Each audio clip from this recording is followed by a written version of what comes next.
دنیا میں جتنے زندگی گزارنے کے نقشے ہیں، زندگی گزارنے کے طریقے ہیں، مشرقی، مغربی، امیر کا، غریب کا، شہری، دیہاتی، جتنے زندگی کے طور طریقے ہیں، یہ سارے کے سارے دو حصوں میں تقسیم ہیں، دو خانوں میں تقسیم ہیں۔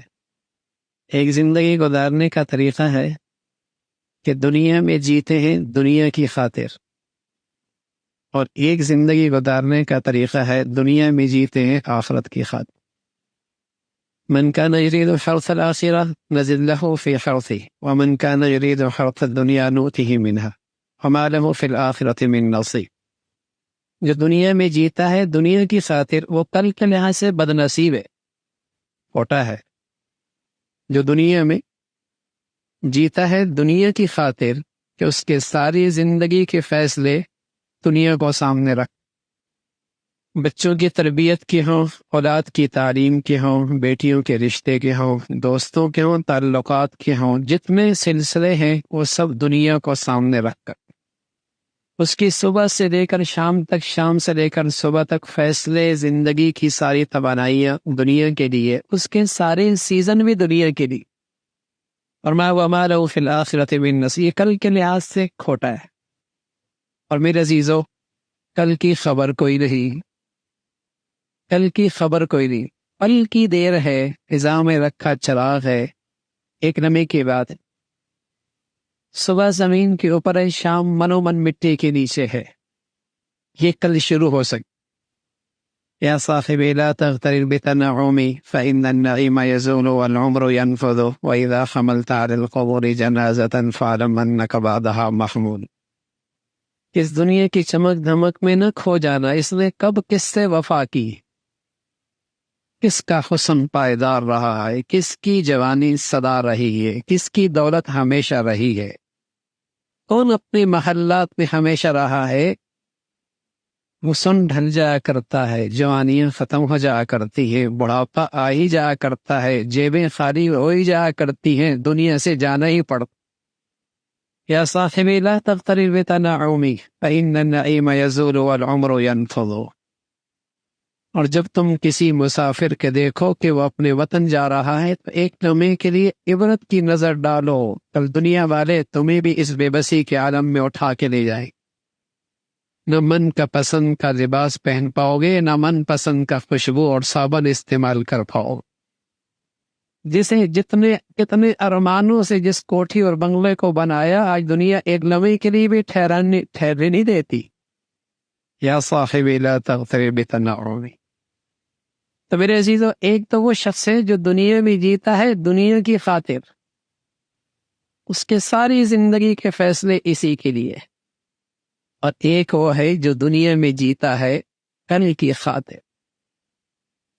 اللہ کے نبی صلی اللہ علیہ وسلم کی خدمت پہ چند لوگ آئے، کہنے لگے یا رسول اللہ، من ایکس الناس واحزم الناس، کون روشن خیال ہے، کون دور اندیش ہے، کون عقل مند ہے جسے دیکھ کر کہا جائے بڑا سمجھدار ہے، بڑا دور اندیش ہے، عقل و دانش میں بڑی روشنی رکھتا ہے، کون ہے؟ رسول صلی اللہ علیہ وسلم نے فرمایا اکثرهم ذکرا للموت اکثرهم استعدادا للموت ذهبوا بشرف الدنیا وکرامت الآخرہ۔ جو دنیا میں جیے، صبح کرے شام کرے، زندگی کے فیصلے کرے، زندگی کے کام کرے، لیکن کل کو نہ بھولے۔ یہ بڑا دور اندیش ہے، یہ بڑا سمجھدار ہے، اور اس کے کھوپڑے میں کوئی عقل کوئی نہیں جو اپنی زندگی کی ساری صلاحیتیں یہاں لگا دے اور جائے خالی ہاتھ۔ دوسروں کی زمین پر محلات بنا رہے ہو، جب چاہے مالک چلو میاں نکلو، کچھ بھی نہیں لے کے جا سکتے۔ سب ٹرسٹی ہیں، گھر تو آگے ہے۔ الذین یرثون الفردوس هم فیہا خالدون، گھر تو وہ ہے۔ تو میرے عزیزو، اگر دنیا میں دنیا کے لیے جی رہے پھر تو رمضان سمجھ میں نہیں آ سکتا، پھر تو رمضان سمجھ میں نہیں آ سکتا۔ اور جو دنیا میں آخرت کے لیے جیتے ہیں ان کے لیے رمضان بہت بڑی دولت۔ حضرت مجدد الفسانی رحمۃ اللہ علیہ فرمایا کرتے ساری سال میں جو برکتیں رحمتیں اترتی ہیں اس سال کی رمضان کی رحمتوں برکتوں سے اسے اتنی بھی نسبت نہیں جتنے ایک قطرے کو دریا سے نسبت ہوتی۔ جو دنیا میں جیتا ہے کل کے لیے، اس کے لیے رمضان بہت بڑا۔ شیخ الحدیث رحمۃ اللہ علیہ فرمایا کرتے تھے، کاندھلا کی بستی میں جو بچیاں حافظات تھیں، فرمایا کاندھلا کی بستی میں ان بچیوں کا رات کو سونے کا تصور کوئی نہیں تھا، ساری رات قرآن کی تلاوت کیا کرتی تھی، کبھی بیٹھ کر اور کبھی نفلوں۔ جو کل کے لیے جیتا ہے نا، جس کو زندگی کا مقصد کل ہے، اس کے لیے رمضان بہت بڑی چیز ہے۔ ایک مرتبہ شیخ الحدیث رحمۃ اللہ علیہ نے اپنے متعلقین سے کہا، کون کتنی تلاوت کرے گا رمضان اور قرآن؟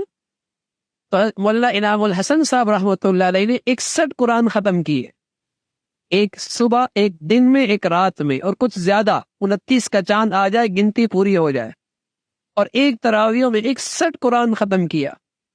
اور خدا شیخ الحدیث رحمۃ اللہ علیہ فرمایا کرتے تھے، مجھے اللہ نے زندگی کے 40 رمضان دیے، ہر رمضان میں 30 قرآن ختم کیے، ہر رمضان میں 30 قرآن ختم کیے۔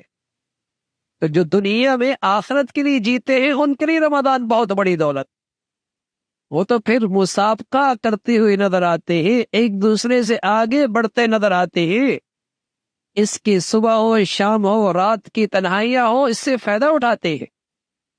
اور میرے عزیزو، اگر دنیا میں دنیا کے لیے جی رہے، رمضان آ رہا۔ دنیا والوں کے جب سیزن لگتے تو پورا سال اس کی تیاری کرتے ہیں اور اس کا لمحہ ضائع نہیں ہونے دیتے، اور پھر کیا کہتے ہیں، اگر اس سیزن میں یہ سودا ہو جائے تو بس سیزن لگ جائے گا، اس سیزن میں یہ سودا ہو جائے تو سیزن لگ جائے گا۔ اللہ کے حبیب صلی اللہ علیہ وسلم نے بتایا، اتق المحارم تکن عابد الناس۔ اس رمضان کے سیزن میں جس مسلمان کا یہ سودا ہو جائے، اتق المحارم تکن عابد الناس، حرام سے بچ جا، تقوی کی دولت مل گئی، رمضان کا سیزن اس کا لگ گیا، اس کا رمضان کا سیزن لگ گیا۔ گارڈن ہے، مالی بھی رکھا ہوا ہے، کھاد بھی ڈالتا ہے، پانی بھی ڈالتا ہے، سبزہ کوئی نہیں ہوتا، غور سے دیکھا تو پتہ لگا کیڑا لگا ہوا ہے، کہ نفل بھی چل رہے، تراویح بھی چل رہی، تلاوت بھی چل رہی، سحری بھی ہو رہی ہے، افطاری ہو رہی ہے، رمضان گزرنے کی دیتے، زندگی میں کوئی ترقی کوئی نہیں، جو رمضان سے پہلے وہی رمضان کے بعد، اس سبزہ بہار کیوں نہیں آئی؟ لگتا ہے گناہ کا کیڑا لگا ہوا، قورمے بریانیاں سب کچھ چل رہی ہے، وزن نہیں بڑھ رہا، پھل بھی کھا رہا ہے، بڑھیا غذا استعمال کر رہا ہے، اللہ نہ کرے، ہزار بار نہ کرے، ٹیسٹ ہوا پتہ چلا خونی کینسر ہے۔ ارے میرے عزیزو، صدقے چل رہے، خیرات چل رہی، سحریاں چل رہی، افطاریاں چل رہی، لیکن ایمانی سطح بلند نہیں ہوئی، زندگی، ایمانی زندگی میں بہار کوئی نہیں آئی۔ رمضان زندگی کے 30 سال 40 سال آئے گزر گئے، ارے میاں پتہ لگا گناہوں کا کینسر لگا ہوا، گناہوں کا کینسر لگا ہوا ہے۔ رمضان آیا ہے، آنکھوں پھر بھی حرام ہی دیکھ رہی ہے، زبان پھر بھی حرام ہی بول رہی ہے، اور پھر سب سے بڑھ کر زندگی کا جینے کا مقصد دنیا ہی بنا ہوا ہے۔ تو میرے عزیزو، زندگی کی شاید پھر فرصت ملے نہ ملے، عمر فرمایا کرتے تھے رضی اللہ تعالی، دنیا کہتی ہے فلاں مر گیا، فلاں مر گیا، ایک دن کہیں گے عمر بھی مر گیا، ہم کہتے ہیں اب وہ نہ رہا، وہ نہ رہا، وہ بھی چلا گیا۔ میرے عزیزو، کبھی یہ بھی ہوگا ہم بھی چلے جائیں گے۔ آج اللہ نے زندگی کی فرصت مہلت دی ہے، اس کو غنیمت سمجھیے، اس کی سب سے بڑا سرمایہ یہ ہے، اس مقدس مہینے میں، اس مبارک سیزن میں تقوی کی دولت مل جائے۔ یہ ان لوگوں کا سرمایہ ہے جو دنیا میں کل کے لیے جیتے ہیں۔ اللہ ہم سب کو یہ سرمایہ نصیب فرما دے بھائی۔